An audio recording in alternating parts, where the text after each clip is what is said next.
샬롬. 오늘도 귀한 하루가 시작되었습니다. 주님 안에서 즐겁고 아름다운 하루가 되시기를 소망합니다. 주일 예배 광고를 한 번 더 드리면 오는 주일부터 해서 대면 예배를 부분적으로 시작을 하게 됩니다. 왜 부분적이냐면 1, 2, 3부 예배를 매 예배 때마다 30명씩 신청을 받아서 예배를 드리게 됩니다. 많은 관심 가져주시고요.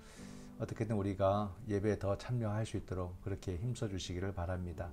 어느 정도 신청되었는지 하루 이틀 안에 여러분들께 문자로 한번 안내해 드리도록 하겠습니다. 또 새벽 예배도 10월 11일 월요일부터 해서 대면으로 전환이 됩니다. 그래서 우리 모든 교우들 다시 우리가 새벽을 깨우면서 함께 기도하는 그런 공동체를 다시 만들어갈 수 있기를 바랍니다. 차량 운행은 주일에는 차량 운행을 당분간 하지 않는 것으로 결정을 했고요. 새벽 예배는 10월 11일 새벽부터는 차량 운행을 합니다. 기억해 주시고 예배 함께 참여해 줄 수 있기를 바랍니다. 많이들 신청해 주시고 또 새벽 예배에도 많이 참여해 주시기를 바랍니다. 이제 10월 7일 목요 새벽 기도를 시작하겠습니다. 다 같이 사도신경 하시겠습니다. 나는 전능하신 아버지 하나님 천지의 창조주를 믿습니다. 나는 그의 유일하신 아들 우리 주 예수 그리스도를 믿습니다.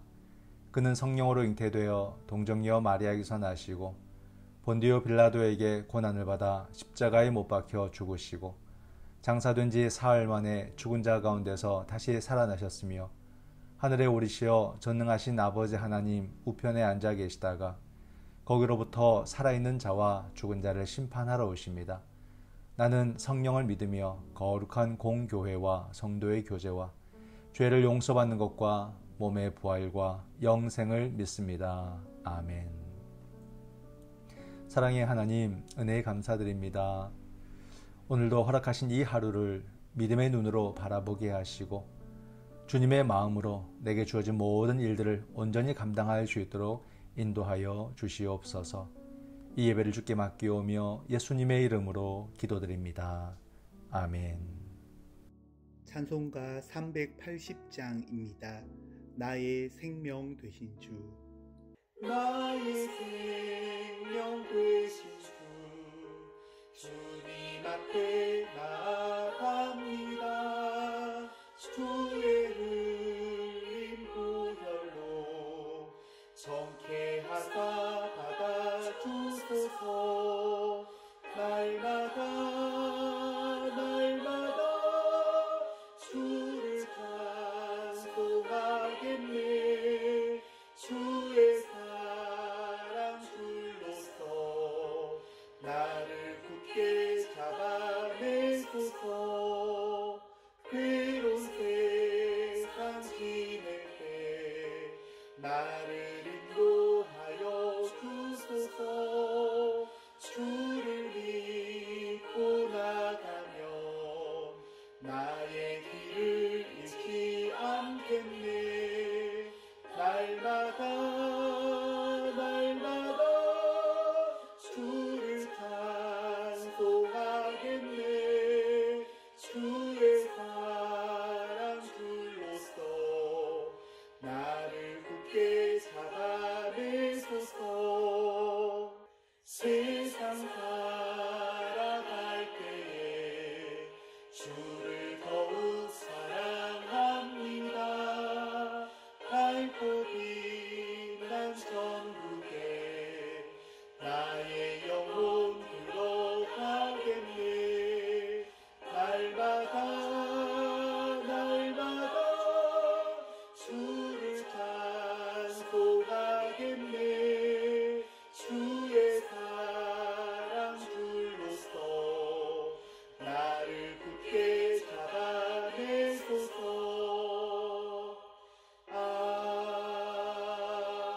아멘. 오늘 하나님께서 주신 말씀은 욥기 4장 1절에서 11절 말씀입니다.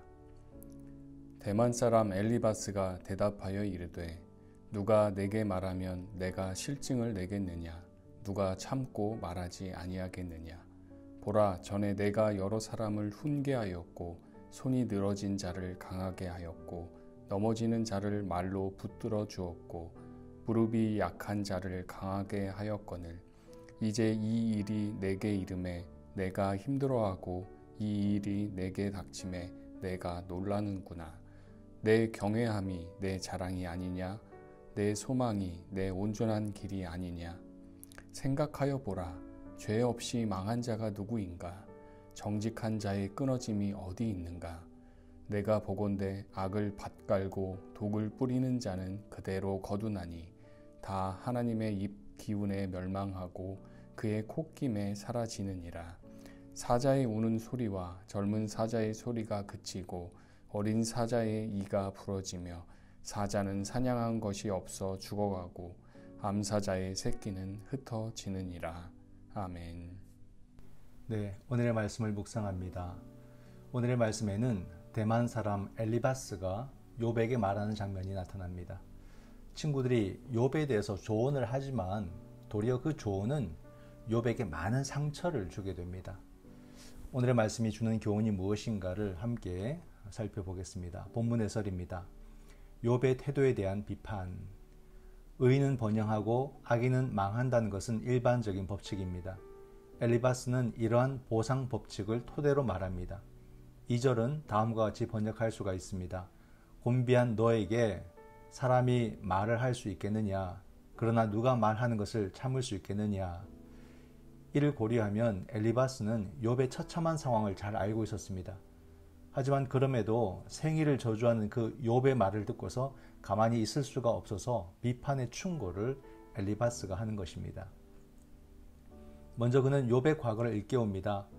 욥은 많은 사람들을 지혜로 이끌고 고통받는 자들을 위로와 도움이 되어 주었던 것입니다. 하지만 정작 자신이 어려움을 당하자 감당하지 못한다는 것입니다. 엘리바스는 욥이 자랑하던 그 경외함과 소망으로 삼던 그 온전함으로 돌아오기를 촉구하고 있습니다. 엘리바스가 회상하는 욥의 과거 모습은 어떠했습니까? 남의 일은 잘 해결해 주면서 정작 자기 일은 해결하지 못할 때 어떤 말을 듣게 될까요? 네, 본문 해설 속에 보면 엘리바스가 말을 하는 장면들을 여기서 해석하는 모습이 나옵니다. 의인은 번영하고 악인은 망한다는 일반적인 법칙을 엘리바스가 말했다는 거죠. 그리고 엘리바스는 욥이 자기 자신이 말했던 대로 이 경외함과 또 소망으로 삼던 온전함으로 돌아오라 라고 엘리바스가 욥에게 촉구했다라는 내용을 전해주고 있습니다. 이 엘리바스는 과거 욥이 힘들고 어려워하는 사람들에게 훈계도 하고 또 교훈했던 또는 그들에게 도움을 주었던 일들을 상기시키고 있습니다. 그런 가운데 엘리바스는 욥이 자신이 말한 것과는 전혀 반대로 행동하고 있다고 지적하는 거예요. 너가 이전에 힘든 사람들에게 했던 그 말과 지금의 너가 힘들다고 하는 행동은 너무나도 다르다. 이렇게 지적을 한 것이죠. 엘리바스가 볼 때 하나님을 경외하는 모습이 욥의 가장 자랑스러운 모습이었고 또 욥의 소망은 하나님의 뜻을 따라 살아가는 그런 삶이었다는 것을 다시 되새겨주는 겁니다. 근데 말 자체로는 잘못된 것이 없어 보여요. 그런데 엘리바스의 모습에서 느끼게 되는 어떤 불편함이 있습니다. 뭐가 불편할까? 무엇일까요, 여러분? 엘리바스는 지금 옳은 말을 하는 거예요. 옳은 말을 한다고 하지만 먼저 해야 할 모습이 있죠? 뭐겠습니까? 위로하는 거예요. 위로하는 모습이 보이지 않는 것, 이것이 우리를 불편하게 하는 겁니다. 상처받은 자 앞에서 조언을 한다고 하면서 그를 도리어 이중인격자라고 엘리바스가 욥에게 지적하고 있는 거 아니겠습니까? 우리가 흔히 저지르는 실수이기도 합니다. 사람들은 누구나 훈수를 두거나 교훈적인 말을 많이 합니다. 자기 생각이 옳다 이거죠. 그러나 우리는 말을 함에 있어서 좀 더 신중해지려고 노력을 해야 할 것 같습니다. 사람은 내가 볼 때는 그냥 일반적인 상황이니까 내가 일반적인 그런 이해로서 훈수 두고 교훈 둔다라고 말하겠지만 내가 그것을 직접 경험하지 않은 일들이라면 그 속에는 일반적으로 보여도 아주 복잡한 상황들이 담겨져 있다는 사실을 우리는 인식을 해야 됩니다. 모든 것을 우리가 단순화시켜서 말할 수 없다는 것이 바로 이런 부분 때문입니다. 비판하고 답을 제시하는 것보다 더 우선된 것이 있습니다. 뭐겠습니까? 고난 당한 사람을 위로하는 거예요. 신앙이 깊어질수록 우리는 이 아픔과 슬픔을 공감하는 능력을 더 깊이 만들어 가야 될 것이다 하는 것을 오늘의 말씀을 통해서 생각해 보게 됩니다. 두 번째 본문 해설입니다. 죄 없이 망한 자는 없다. 죄 없이 망한 자가 누구인가 라는 말은 엘리바스의 신념에 기초합니다. 즉, 죄 없이 망한 사람은 아무도 없다는 겁니다. 이는 행위 화복 관계의 일치성과 연결되는 교리입니다. 즉, 죄는 죄 지은 행위자 그 자신에게 반드시 영향을 끼친다라는 그런 이해이죠. 엘리바스는 파종과 수확 비유를 들어서 행동과 그에 따르는 결과의 법칙이 자명하다라는 사실을 강조합니다. 또 동물의 왕 사자를 예로 들어서 아무리 강한 동물이라도 하나님의 심판에서 벗어날 수 없다라고 말합니다. 그러나 행위 화복 관계의 일치성, 이런 시각, 렌즈로만 상황을 보면 결과로 모든 것을 판단하는 오류에 빠질 수가 있습니다. 결과론이죠. 즉 번영을 누리는 사람은 무조건 선하다, 모두 선하다 라는 오류에 빠질 수 있게 되는 것입니다. 엘리바스의 확신에서 배울 점과 지향할 점은 각각 무엇입니까? 현재 결과만 보고 그 사람의 선과 악을 평가하면 안 되는 이유는 무엇입니까? 그죠? 죄 없이 망한 자가 없다 라는 이 엘리바스의 말은 그냥 개인의 신념일 뿐입니다. 그러나 행위 화복의 관계의 일치성, 이 시각으로만 상황을 보게 된다면 우리는 모두 다 오류에 빠지게 되는 거예요. 다 그냥 부자는 선하다, 지위가 높으면 선하다, 이렇게 해석이 될 수 있기 때문입니다. 엘리바스는 자기의 어떤 그런 경험, 자기의 지식과 생각을 아주 강하게 주장합니다. 죄 지은 사람은 결국 망하고 착한 사람은 결국 망하지 않는다라는 말이죠. 당연한 말 같아 보입니다. 그러나 여러분 삶이 그렇습니까? 분명 무고한 자, 그죠? 무고한 자가 억울하게 당하는 고난이 넘쳐나는 것이 인생이에요. 이것을 잘 말해주는 전도서 말씀이 있습니다. 전도서 7장 15절을 보면 자기의 의로움에도 불구하고 멸망하는 의인이 있고 자기의 악행에도 불구하고 장수하는 악인이 있다. 참 적절한 말이죠. 그렇죠. 쉬운 예로 한번 보세요. 우리가 일제강점기 때 이 민족을 위해서 독립운동한 사람들은 고문당하고 처형당하고 그 후손들은 지금도 가난하게 살아가고 있습니다.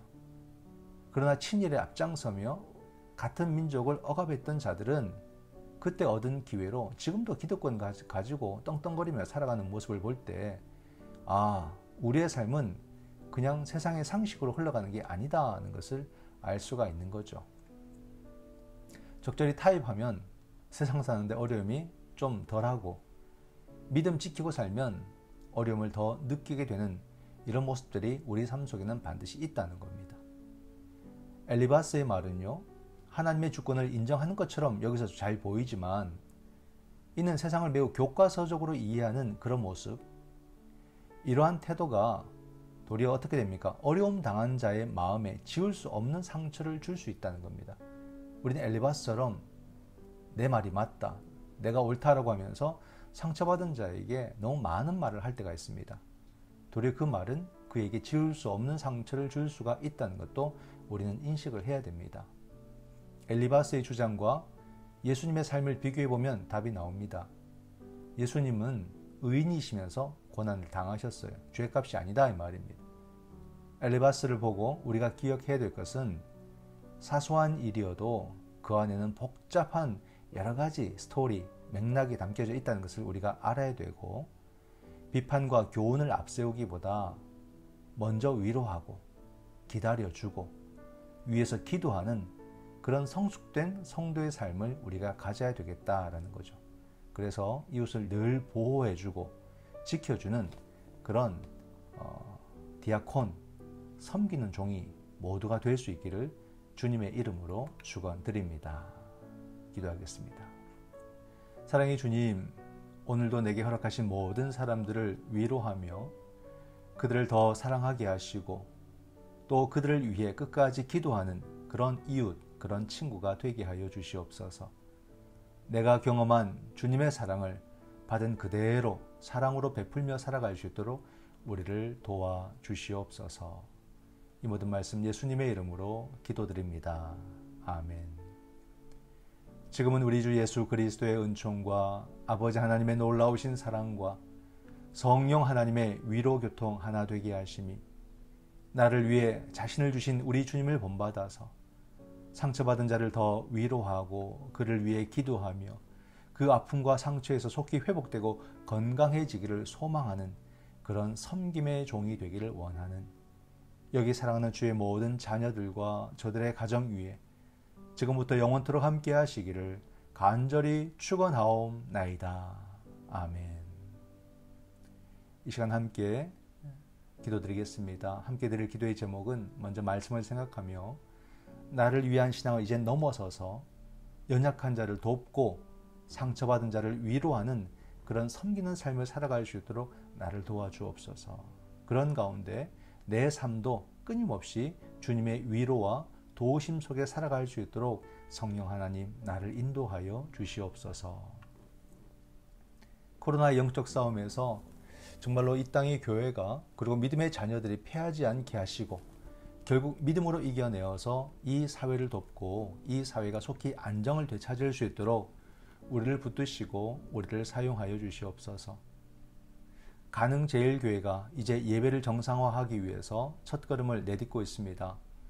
우리의 예배가 온전함에 이를 수 있도록 모든 예배의 환경들을 다 지켜주시고 이를 위해서 모든 성도들이 함께 마음을 모아 기도할 수 있도록 우리 공동체를 도와주시옵소서. 이 시간 가운데 병든 환우들, 또 여러 가지 힘든 어려워하는 우리 가정들, 또 가난으로 힘들어하는 우리 가정들 주여 불쌍히 여겨주시고 우리 주님께서 그들을 위로하여 주시고 우리 주님께서 생명의 손길로 만져주실 때 병이 낫고 슬픔이 치유되고 그 삶의 풍성한 은혜가 더욱더 넘쳐나는 복된 삶으로 인도하여 주시옵소서. 우리의 가정들 다 기억해 주시고 한 가정도 아파하는 가정, 무너지는 가정 없도록 도와주시고 모든 가정과 그 권속들이 믿음으로 말미암아 풍성한 주님의 은혜와 능력을 경험하며 더 많은 섬김의 삶을 살아갈 수 있도록 도와주시옵소서.